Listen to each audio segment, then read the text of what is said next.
महाराष्ट्र के अंदर जितने बड़े शहर है, इसमें महिला सुरक्षा के ऊपर खास तौर पे काम किया जाए, महिला किस तरीके से सेफ रहे उस तरीके से काम किया जाए, उसको उनको रिक्शा चालक कैसा जब बनती है तो उनको लाइसेंस मिलना चाहिए, परमिट मिलना चाहिए, किस तरीके से मिलेगा, उनको फ्री ट्रेनिंग किस तरीके से होगी। कि हम चाहते हैं कि जो महिला बर्तन मांजती है वो बर्तन मांजने के बाद 15,000 रुपये कमा लेती है, लेकिन अगर टैक्सी चलाएगी, बड़ी कार चलाएगी, तो ऐसी कई 5 स्टार होटल में उनको नौकरी दे सकते हैं। उसको फ्री ऑफ चार्ज के अंदर सिखाने का भी काम इन महिलाओं के जरिए, पदाधिकारी के जरिए किया जाता है, जिसमें वो महिला अगर काम करती है और ये सारी जगह अच्छी अच्छी जगह नौकरी लगती है तो कम से कम 40 से 50,000 रुपया वो कमाएगी। अगर वो गरीब महिला अगर 40-50,000 रुपये कमाएगी तो अपने बच्चों को अच्छा पढ़ाएगी, अच्छा लिखाएगी और अपना बच्चों का उज्जवल भविष्य कर सकती है। यही इसके अंदर खासतौर पर प्रयास है।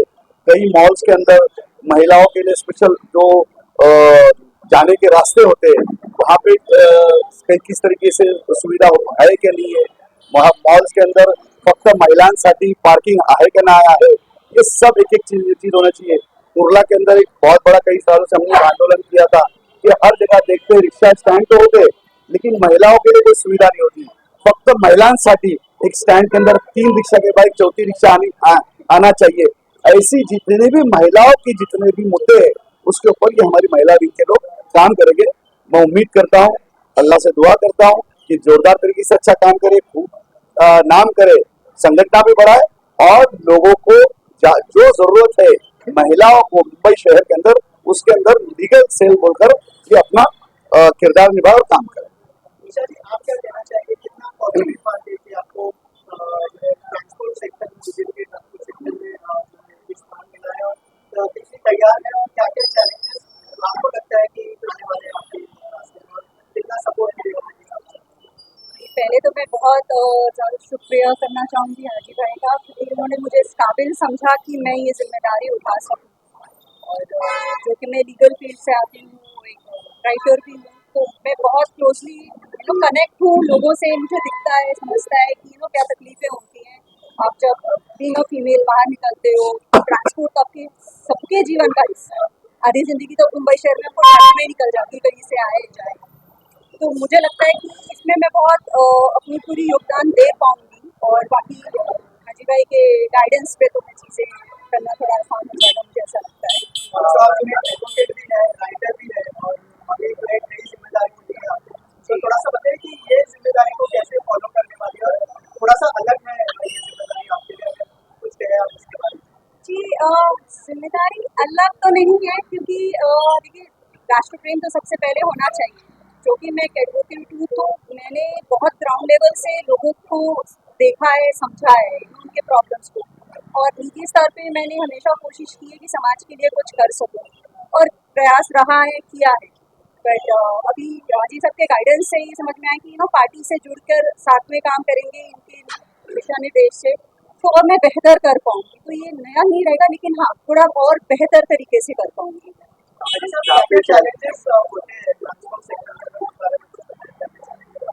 हर सेकंड में चैलेंजेस है यहाँ पर।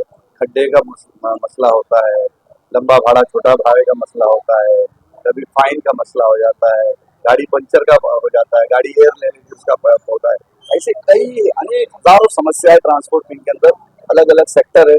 पिछले कई साल से हम वाहतुक संगठन के ऊपर जब काम कर रहे हैं, मैं ट्रांसपोर्टर का बेटा हूँ और मैं उसको पूरी अच्छी तरीके से जानता हूँ कि समस्या क्या है। कि रिक्शा वाला, टैक्सी वाला जब सुबह घर से जब निकलता है तो उसके दिमाग में यही रहता है कि मैं शाम में घर जब जाऊँ तो मेरे घर का चूल्हा जलेगा, तो वो एक सोच में निकलता है। तो उन गरीब रिक्शा चालक, टैक्सी चालक, टेम्पो चालक, ट्रक चालक को हम किस तरीके से आगे बढ़ाएं। हमारी सरकार की और खासतौर पर मेरी ये सोच है कि रिक्शा वाले का बेटा रिक्शा वाला नहीं बने, टैक्सी वाले का बेटा टैक्सी वाला नहीं बने, वो डॉक्टर बने, वकील बने, इंजीनियर बने, बैरिस्टर बने। उसके ऊपर किस तरीके से काम किया जा रहा है। हम एक परिवार बोलकर काम कर रहे हैं। जब मैंने शुरुआत किया तो 1300 सभासद थे, आज 7.5 लाख सभासद हो गए। ये अपने आप में एक बड़ी बात है। लोगों को जोड़ने में मुझे कामयाबी मिली और मैं समझता हूँ कि हम हमारे लोगों को अगर एक परिवार करके जब देखते हैं तो सभासद करके नहीं, तो 100% कामयाबी मिलती है और अल्लाह की मदद आती है। और हमने हमारे रिक्शा चालकों, टैक्सी चालकों के लिए सरकार की तरफ से जितनी भी योजनाएं बिल्कुल हम लाने की कोशिश करेंगे और लाते ही है। पिछले कई साल से लड़ झगड़ के ला रहे हैं। आज स्टैंड की समस्या है। आज रिक्शा टैक्सी वाला अगर रास्ते पे निकलता है, बीएसटी को तो बस है, बीएसटी को डेपो है, लेकिन रिक्शा और टैक्सी वाले को क्या है? वो अगर वड़ा पाव खाना है तो भी पुलिस फाइन मारता है, तो वो भी एक चैलेंज है। उसको किस तरीके से हम ठीक करेंगे? आज सीएनजी की प्रॉब्लम है, उसको किस तरीके से हम काम करेंगे? लंबा भाड़ा छोटा भाड़े की, लंबा भाड़े की सोच क्यों होती है कि वो सोचता है कि अगर मैं लंबा भाड़ा मिलेगा तो ज्यादा मुनाफा मिलेगा और मैं घर जाऊंगा, मेरी माँ की दवा लूंगा, मेरे घर का लाइट बिल भरूंगा, मेरे बच्चों की फी भरूंगा, ये सोच होती है। लेकिन अगर भाड़ा नकारा तो जनता फट से फाइन मारती है। जो 200 रुपए कमाने वाला रिक्शा चालक, उसको 1000 का फाइन पड़ जाता है और वो रोते हुए घर जाता है। तो मैं जनता से कहूंगा कि आप उनकी भी समस्या को समझना है, वो सारी चीजों को हम लोगों तक ले जाएंगे, सरकार तक ले जाएंगे, सरकार तक बात करेंगे। और अच्छा, अभी आज ओला उबेर का जो समस्या चल रही है, तो काली पीली टैक्सी वालों को प्रॉब्लम हो गया। जो पिछले 25 साल, 30 साल, 40 साल से जो ड्राइवर मुंबई शहर के अंदर काली पीली टैक्सी चला रहा है, आज उनके पास रोजगार नहीं है, तो वो काली पीली टैक्सी वालों को कैसा रोजगार देंगे? सरकार किस तरीके से देगी? उसके ऊपर हमारा काम चल रहा है। रात में महिला अगर रिक्शा चलाती जाती है या टैक्सी चलाती है तो उसके साथ छेड़छाड़ होती है, तो महिला सुरक्षा पे काम किस तरीके से किया जाएगा? उसको कराटे किस तरीके से सिखाया जाएगा? हमने देखा होगा जो फिल्म इंडस्ट्री में जब जाते वहां पे जब रात में महिला जब गोरेगांव से जब निकलती है, ना उसको गाड़ी मिलती है, ना बस मिलती है, ना टैक्सी मिलती है। अब कई रास्ते में उसके छेड़छाड़ होती है, तो उसको किस तरीके से हम वहां पे रिक्शा टैक्सी कैसा प्रोवाइड किया जाए, उसके ऊपर काम किया जाए। तो वो एक एक छोटी छोटी बारीक चीजों को हमने देखा है। फक्त महिलांसाठी कैसा हर 3 रिक्शा के बाद चौथी रिक्शा कैसा जाएगी? हर स्कूल के बाहर एक बच्चा लेके माँ खड़ी होती है तो उसको रिक्शा नहीं मिलती है, तो वहां कैसा हम रिक्शा स्टैंड पहुंचाएंगे? हर एक बारीक बारीक चीजों पे हाजी अरफात की निगाह है। सरकार तक हमारी आवाज पहुंचाने का हम काम करेंगे। हम सरकार और जनता के बीच में ब्रिज है। जनता की आवाज सरकार तक पहुंचाएंगे, वाहतुकदारों की आवाज सरकार तक पहुंचाएंगे। नव भारतीय शिव वाहतुक संगठन का यही काम है, भाजपा ट्रांसपोर्ट का यही काम है। और इसके ऊपर खासतौर पर पर्सनालिटी डेवलपमेंट हम शुरुआत करने वाले अगले महीने से कि रिक्शा वाला कैसा दिखना चाहिए।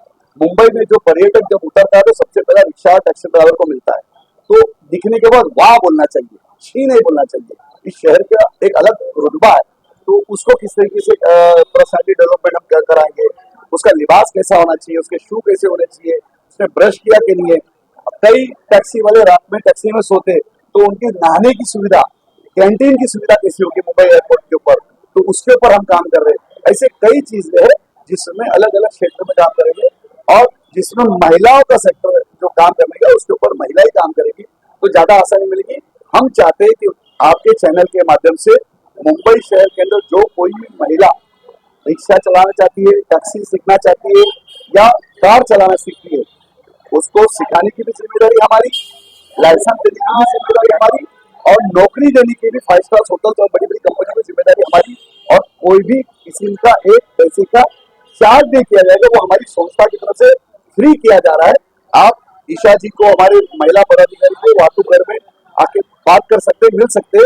मैं शुक्रवार के दिन बैठता हूँ, महिला गुरुवार के दिन बैठती है, तो गुरुवार के दिन हर महिला मुंबई शहर में से आ सकती कुर्ला कार्यालय में, वाहतुकगढ़ में, और महिलाओं का दिन होता है, वो अपनी बात रख सकती है। बाकी तो हर छोटी छोटी चीजों के अंदर हम उनके साथ पूरी तरीके से, महाराष्ट्र की सरकार, महाराष्ट्र के मुख्यमंत्री जी, महाराष्ट्र के मुंबई के पालक मंत्री आशीष शेलार जी, हम सब मुंबई करों के साथ में, महाराष्ट्र के लोगों से, महाराष्ट्र के भूमि पुत्रों के साथ में उनकी आवाज पे खड़े हैं। Politics generally one and one is always becoming 11. So what are your thoughts on this opportunity? See, I have joined it just for the sake of the social good. I have no plans and seeking for this typical politics. I'm not coming in a straight line. I'm just here to work and serve the people. Generally, there are pink rickshaws available as per the law to stand. So what are your thoughts to bring some new ideas into the We are working on it together. So with his guidance, we'll work more and we'll come. Thank you for that company. Mumbai शहर के अंदर बहुत जल्दी काली पीली taxi और काली पीली rickshaw को एक बहुत बड़ा तोहफा या हाजी अराफात से महाराष्ट्र की सरकार देगी।